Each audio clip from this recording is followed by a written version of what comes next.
The Kingdom of Mali was a remarkable African empire, renowned for its wealth, governance, and cultural influence. Its success stemmed from its control of trade routes, particularly in gold and salt, which connected it to North Africa and beyond. This brought wealth and facilitated the spread of Islam, establishing Mali as an intellectual center, especially in cities like Timbuktu. The rule of Mansa Musa, known for his pilgrimage to Mecca, showcased the empire's prosperity. Mali's influence declined due to internal conflicts and external pressures, but its legacy endures in African and Islamic history. Mali is predominantly an Islamic country, with Islam being the main religion, followed by about 90% of the population. Islam arrived in Mali through trade routes and has deeply influenced the country's culture, architecture, and education. Major cities like Timbuktu became centers for Islamic learning and scholarship, and Islamic traditions continue to play an important role in Mali's societal and political life. Mali was one of the early centers of education in West Africa, especially during the Mali Empire. Cities like Timbuktu housed prestigious universities and libraries, making it a leading hub for learning and scholarship, particularly in Islamic studies. The region's focus on education and intellectualism, especially with the translation of texts into Arabic, helped spread literacy in the area long before it became widespread in other parts of the world. This historical significance in reading and learning is a testament to Mali's cultural and academic legacy. Mansa Musa, the famous ruler of the Mali Empire, did not directly inherit the throne from his father. Instead, he became emperor after his predecessor, his brother, died during a pilgrimage to Mecca. Musa's reign is especially known for his wealth and the extravagant pilgrimage he made to Mecca, which showcased Mali's riches to the world. His leadership helped expand the empire and its influence, particularly in trade and culture. Mansa Musa's brother, who is often believed to have been his predecessor, was likely named Suleiman. Suleiman, who was initially the ruler, died during a pilgrimage to Mecca, leaving Mansa Musa to ascend to the throne. Musa's reign is famous for his wealth, his promotion of education, and his extravagant pilgrimage in 1324, which brought global attention to the Mali Empire. During Mansa Musa's famous pilgrimage to Mecca in 1324, he distributed vast amounts of gold along the way. His generosity was so extensive that it caused inflation in the regions he passed through, especially in Egypt. This display of wealth drew global attention to the Mali Empire, highlighting its immense prosperity. Musa's actions on this journey not only cemented his place in history, but also showcased the economic power of Mali at its height. Mali remains one of the poorest countries in the world, facing significant challenges in terms of economic stability and development. The country has been grappling with political instability, exacerbated by coups in recent years, which have strained its international relationships and hindered economic progress. While it has seen some economic resilience, the socio-political climate is volatile, and its growth potential is limited by factors like corruption, a high poverty rate, and political unrest. The economy is heavily reliant on the informal sector, and the country struggles with high inflation, particularly due to disruptions in supply chains and external shocks like the war in Ukraine. Mali's fiscal situation is challenging, with substantial public debt and a growing budget deficit.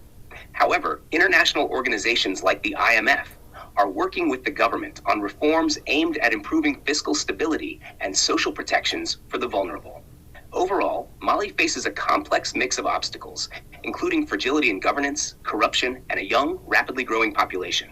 While some growth initiatives have been made, such as infrastructure and agricultural projects, the road to economic prosperity remains long and uncertain. Mali's transition from a once prosperous empire to a country grappling with poverty can be attributed to several factors, both historical and modern. In the medieval period, under rulers like Mansa Musa, Mali was one of the wealthiest empires in the world, mainly due to its control over gold and salt trade routes. The empire thrived through its strategic position, intellectual hubs like Timbuktu, and its cultural and economic dominance in West Africa. However, the decline of the Mali Empire began as it faced internal struggles, such as succession disputes and invasions by neighboring powers. The empire's wealth and power diminished significantly, especially after the 16th century. The loss of control over trade routes and the emergence of European colonial powers further weakened Mali's influence. In the modern era, Mali gained independence from France in 1960, but the political instability that followed played a major role in the country's economic downturn. Mali faced multiple military coups, with the most recent one occurring in 2021, which further destabilized the country. These political crises often led to poor governance, corruption, and a lack of investment in infrastructure and social services. The instability has hindered foreign investment and the development of critical sectors, such as agriculture and mining. Moreover, Mali's location in the Sahel region, which is prone to droughts and conflicts, has compounded the country's poverty. Climate change has also worsened agricultural conditions, affecting food security. Coupled with ongoing armed conflicts involving rebel groups and terrorist organizations, these factors have contributed to Mali's economic struggles. Despite international aid and efforts to reform its economy, including projects supported by organizations like the World Bank, Mali continues to face significant challenges. The country is heavily dependent on foreign assistance, and its informal economy, along with an over-reliance on mining, has limited sustainable growth.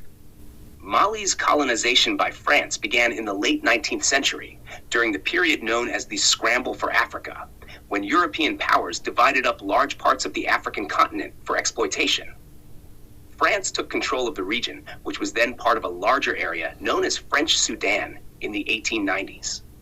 This was part of France's effort to consolidate its empire in West Africa, where it sought to gain access to valuable resources like gold, cotton, and other agricultural products. Before colonial rule, the area now known as Mali was home to several powerful empires, including the Mali Empire, which thrived in the medieval period. However, by the time of French colonization, Mali had experienced significant decline and fragmentation, making it vulnerable to European control. France integrated Mali into its colonial administration, and the region was part of French West Africa, a federation of 8 French colonial territories. During the colonial period, Mali, like many other African countries, was subjected to harsh economic exploitation and cultural assimilation policies. The French imposed a system of forced labor, which exploited local populations for the benefit of the French economy. There were also efforts to spread the French language and culture, often at the expense of local traditions. Mali gained independence from France on September 22, 1960, after a long struggle for self-rule, led by figures like Modibo Keïta. This marked the end of French colonial rule, though the effects of colonialism still lingered, particularly in terms of economic dependency and the creation of national borders that often ignored ethnic and cultural divisions. Yes, slavery existed in Mali, both before and during its time as part of the Mali Empire. Slavery was practiced in the region, particularly within the empire's social structure, where captives from wars or raids were often enslaved. The Mali Empire, which was at its peak between the 13th and 15th centuries, utilized enslaved people for agricultural labor, military service, and as domestic workers. These individuals were typically prisoners of war or people from conquered territories. Slavery continued in various forms after the fall of the Mali Empire, during the French colonial period, and even into the modern era. French colonialists, like other European powers, also employed a system of forced labor, which had characteristics similar to slavery, especially in the agricultural and mining sectors. This system of exploitation persisted into the mid-20th century. Slavery in Mali, like in many parts of Africa, was historically tied to social and economic structures, with some regions and groups participating more than others. While the practice of slavery has been outlawed in modern Mali, human trafficking and forms of servitude still persist in some areas, despite efforts to combat it. Several leaders played crucial roles in Mali's resistance against French colonial rule and in the fight for independence. Among the most prominent were 1. Modibo Keïta. Keïta was a key figure in the independence movement. As a leader of the Sudanese Union, a political party that advocated for independence, Keïta became Mali's first president after the country gained independence in 1960. His vision was for a united and socialist Mali, and he played a pivotal role in the transition from colonial rule to independence. 2. Seydou Keïta, not to be confused with Modibo. Seydou Keïta was an important anti-colonial figure involved in the struggle for independence. He was active in the political movements that advocated for the rights and freedoms of Mali's citizens under colonial rule. 3. Moussa Tabel, A prominent intellectual and politician, Tavele was known for his resistance activities against French policies and his commitment to the anti-colonial struggle. These leaders, along with many others, helped shape the political landscape of Mali during its fight for independence from France, which was eventually achieved on September 22, 1960. Their work continues to be celebrated as foundational to Mali's modern political and social identity. In addition to Modibo Keïta, several other leaders played crucial roles in Mali's resistance against French colonial rule, contributing to the country's eventual independence in 1960. Some notable figures include 1. Lamine Senghor. A key figure in Mali's political landscape, Senghor was instrumental in the early nationalist movements and resistance against colonial rule. He was involved in organizing protests and rallies that laid the foundation for independence movements. 2. Seydou Badiane. As a prominent member of the Sudanese Union, Badiane worked closely with Modibo Keïta and others in organizing opposition to French colonial policies and in rallying support for Mali's self-determination. 3. Yambo Owologum. Although more widely recognized as a writer, Owologum's works were also part of the intellectual resistance against colonialism, influencing the broader cultural and political movements within Mali. 4. Aminata Diop. She was part of the early nationalist movements and worked with other activists to challenge the French colonial presence, particularly focusing on women's involvement in the fight for independence. These figures, among many others, contributed to various nationalist organizations and movements, often facing repression from the French government, but eventually leading to the formation of an independent Mali. Several leaders and freedom fighters played significant roles in Mali's resistance to French colonial rule. Here is a list of several key freedom fighters and resistance leaders from Mali who fought against French colonial rule. 1. Modibo Keïta, the most prominent figure in Mali's struggle for independence. Keïta was a founding member of the Union of the Sudanese People, USRDA, which was crucial in organizing the independence movement. He became Mali's first president after independence in 1960. 2. Seydou Badiane Kouyaté, an intellectual and nationalist, Badiane was an influential member of the USRDA. His political activism and leadership in the early stages of the independence movement. 3. Lamine Senghor, a significant leader in Mali's nationalist movement. Senghor was active in both political and social mobilization against French colonialism, particularly focusing on the political rights of the Malian people. 4. Aminata Diop, a notable female figure in the anti-colonial struggle. Diop participated in political activism and organizing protests against French policies. 5. Alou Coulibaly, a political leader and one of the main members of the Union of the Peoples of the Sudanese Federation. He advocated for the independence of Mali and other West African territories under French rule. 6. Moussa Tavele, an intellectual and nationalist leader. Tavele worked against colonial policies and promoted anti-colonial ideas. He was influential in Mali's early resistance movement. 7.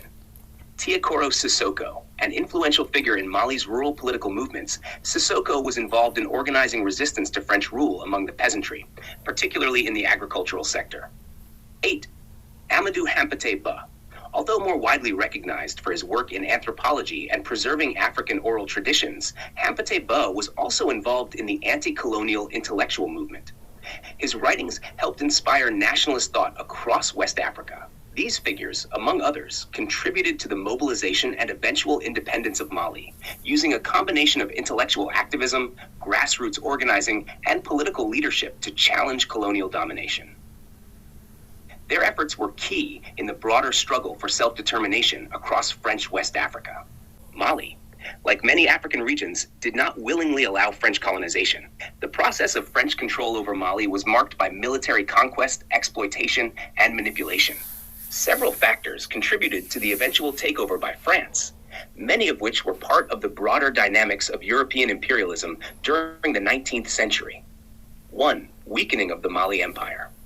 By the time French forces arrived in West Africa, the once powerful Mali Empire, which had thrived from the 13th to 16th centuries, had already declined. Political fragmentation, internal conflicts, and external pressures, such as invasions by neighboring empires, weakened the region, making it vulnerable to foreign influence. The rise of the Ségou Empire and the Tukulur Empire created competition within the region, which weakened Mali's overall ability to resist external forces. 2. French expansion and imperialism. France, along with other European powers, was deeply involved in the scramble for Africa, a period when European nations sought to expand their territories on the continent. In the late 19th century, France established colonial control over much of West Africa, including Mali, which was then part of a larger area called French Sudan. The French used military force, diplomacy, and economic control to gradually extend their authority over the region. By 1890, France had secured control over most of Mali, despite resistance from local kingdoms. 3. Military conquest. The French colonization of Mali was facilitated by a series of military campaigns. French forces, led by figures like Louis Archinard, systematically defeated local leaders and kingdoms. The Battle of Nioro, 1890, where French forces defeated local rulers, marked a key victory that ultimately led to Mali's inclusion in French colonial holdings. 4. Divide and rule. The French employed a divide and rule strategy, which capitalized on existing ethnic and political divisions among Mali's various peoples. They used local leaders to collaborate with their colonial government, often co-opting existing power structures and undermining traditional leadership. 5. Economic exploitation. Like other European colonial powers, France sought control over the region's resources. Mali, which had rich agricultural lands, gold deposits, and a central location in West Africa, was strategically important to the French. The imposition of colonial rule was largely driven by the desire for economic exploitation, including access to resources and control over trade routes. While some local rulers initially tried to negotiate or cooperate with the French, the resistance was eventually overwhelmed by superior military force and the pressure of global imperial ambitions. The French, through both military and diplomatic efforts, gradually established colonial rule in Mali, leading to its integration into French West Africa. This colonization ultimately lasted until Mali's independence in 1960. Mali's fight against French colonialism was deeply shaped by a series of dedicated leaders, intellectuals, and activists who made lasting contributions to the country's path to independence. Here are some additional figures and insights into their roles. 1.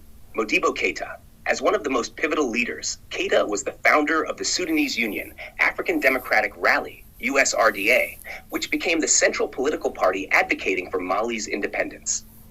Keïta's commitment to socialist ideals shaped the newly independent Mali, and he worked tirelessly to unite the country and promote a pan-African vision. Under his leadership, Mali achieved independence on September 22, 1960, becoming the first French-speaking African nation to gain independence from France. His presidency laid the foundation for Mali's early post-colonial governance, even though it faced economic challenges. 2. Seydou Badiane Kouyaté. A key figure in Mali's intellectual and political resistance, Badiane was a major advocate for decolonization and was heavily involved in shaping Mali's nationalist discourse. His political activities, including his work with the USRDA, helped consolidate Mali's fight for independence and establish a pan-Sudanese vision, which sought to unite the people of the region. Badiane also contributed to Mali's cultural renaissance post-independence through literature and activism. 3. Lamine Senghor. A prominent resistance leader, Senghor was crucial in leading various political movements against French imperialism. His efforts focused on gaining political rights for the people of Mali, especially emphasizing the needs of the rural population. Senghor was also a key member of the USRDA and helped foster greater awareness of the colonial exploitative structures that plagued the people of Mali. 4. Aminata Diop. As one of the few prominent women in the resistance movement, Aminata Diop played a significant role in raising awareness about the social injustices caused by French colonial policies. She fought for women's rights and their active participation in the fight for independence, which was a critical part of the broader nationalist movement. 5. Tiekoro Sissoko.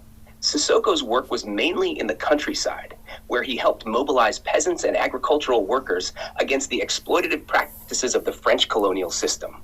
His focus on rural areas gave him a unique role in the anti-colonial struggle, as he understood the importance of securing the support of the majority of Mali's population in the fight for independence. 6. Amadou Hampâté Bâ. Although Hampâté Bâ is best known for his work in preserving West African oral traditions and his contributions to anthropology, he was also an intellectual force in the resistance against colonialism. His writings and speeches critiqued French cultural assimilation policies, and he advocated for the restoration of African cultural identities. His thoughts and works became part of the intellectual underpinnings of the nationalist movements across French-speaking Africa. 7. Alou Coulibaly, a leader in the Union of the Peoples of the Sudanese Federation. Coulibaly was a central figure in advocating for unity among the various nationalist movements across French West Africa. His advocacy for the independence of Mali, as well as other French colonies in the region, helped push the boundaries of African solidarity in the face of European imperialism. These leaders, alongside others, formed a diverse and powerful resistance movement in Mali, which ultimately led to independence from French rule in 1960. Their efforts, ranging from political activism and intellectual resistance to organizing mass mobilizations, paved the way for a new independent nation, though Mali continues to grapple with the legacy of colonialism and its challenges in governance, economic development, and social cohesion. The French granted Mali independence in 1960 after a combination of internal pressures from nationalist movements, shifts in French political attitudes, and the broader decolonization wave across Africa. Several key factors contributed to this decision.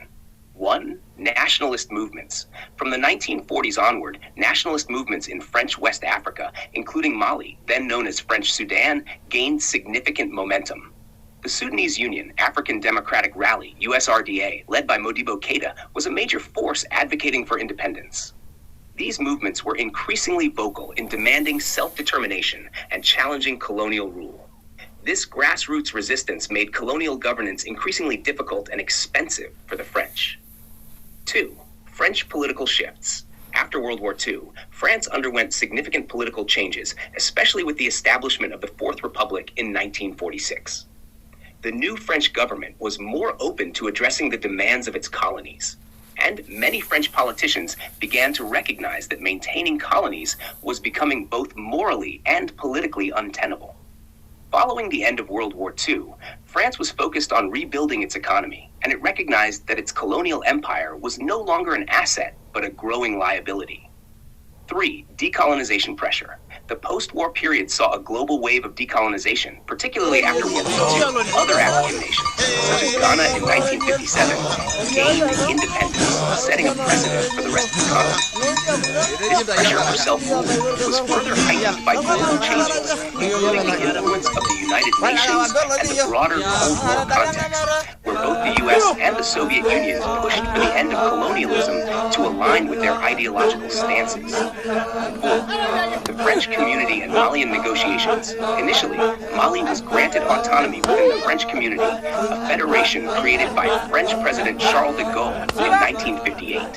However, the US RDA and other nationalist groups rejected this arrangement, opting instead for full independence.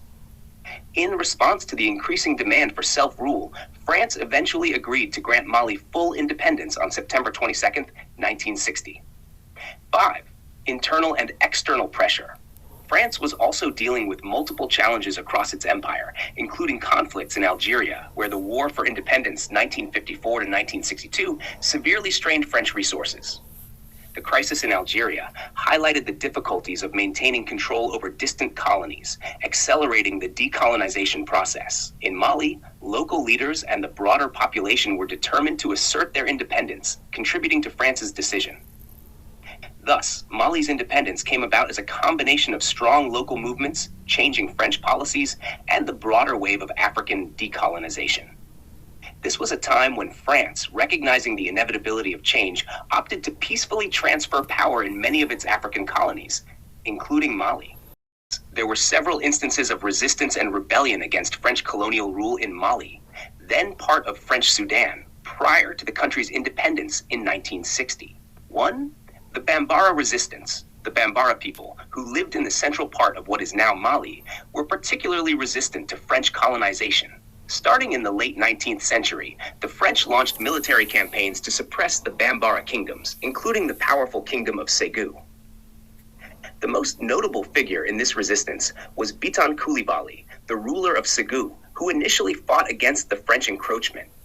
Although ultimately defeated, the Bambara resistance persisted through guerrilla warfare tactics well into the early 20th century. The Bambara, along with other ethnic groups, resented the imposition of French rule and the harsh treatment they suffered. 2. The Wassoulou Resistance, 1880s to 1890s. Another significant episode of resistance occurred under the leadership of Samori Touré, a powerful military leader who founded the Wassoulou Empire in the late 19th century.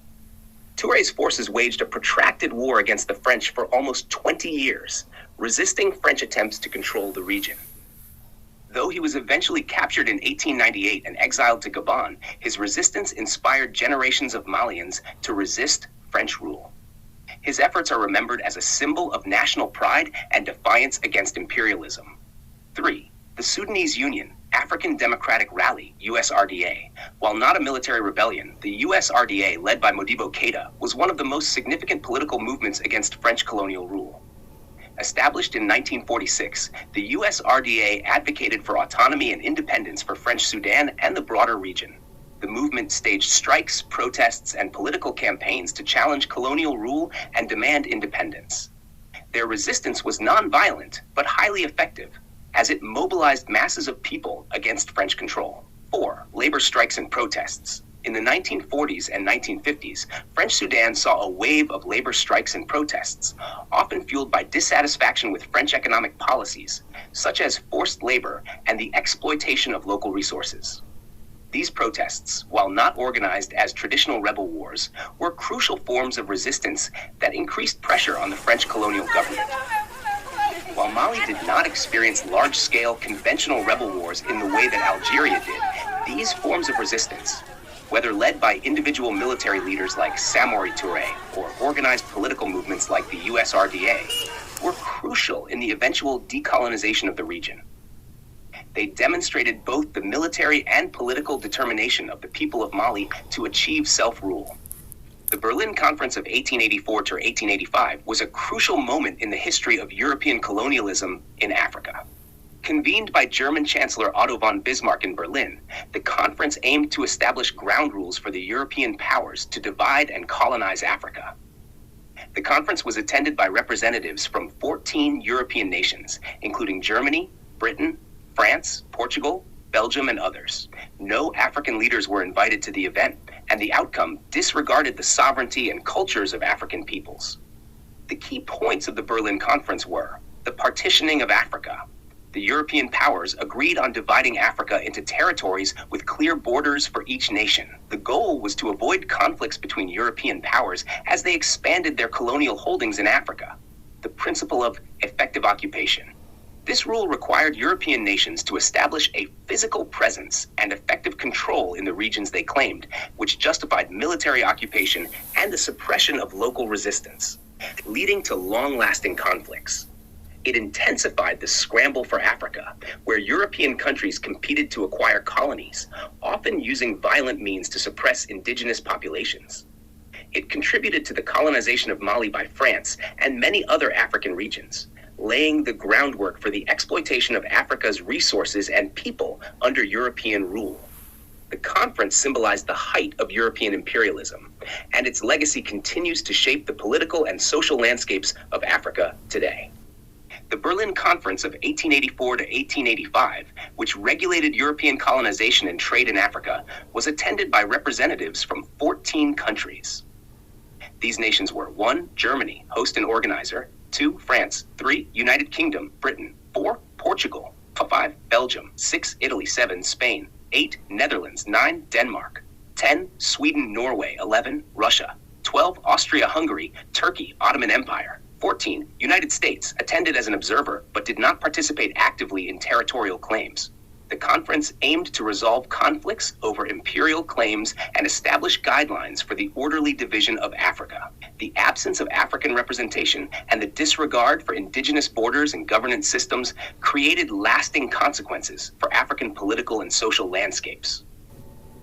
Yes, Mali is a landlocked country, meaning it has no coastline or access to the sea. Located in West Africa, it is surrounded by other countries: Algeria, Niger, Burkina Faso, Côte d'Ivoire, Guinea, Senegal, and Mauritania.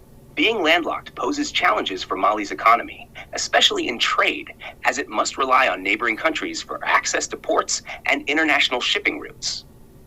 This geographic limitation affects Mali's ability to directly import and export goods, often necessitating overland transportation through other countries.